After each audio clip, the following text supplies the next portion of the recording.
Do you keep getting Genshin Impact insufficient storage space errors on your iPhone? In this video, I'll show you some quick ways to fix the problem. So let's begin. Before we start, ensure your iPhone has 21 GB of free storage. If this is less than 21 GB, open Settings, scroll down, tap General, tap iPhone Storage, delete all the old apps and games. Now check your storage info. If this is not enough, follow the next way. Open Photos. Now find out all the unnecessary pictures and videos. Delete them from here. After that, tap Album. Scroll down.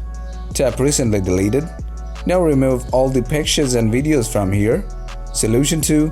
Remove unwanted data. Open Settings. Scroll down. Tap Safari. Scroll down. Tap Website Data. Now remove all the data from here. Solution 3. Remove data from File Manager. Open File. Come to the Browse section. First clear out recently deleted file. Check all the drives and remove all the unwanted files from your iPhone.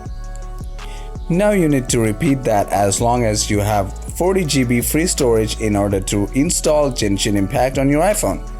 After completing these steps, if you continue to encounter insufficient storage issues with your Genshin Impact game on your iPhone, feel free to inform us in the comment section below. Thanks for watching.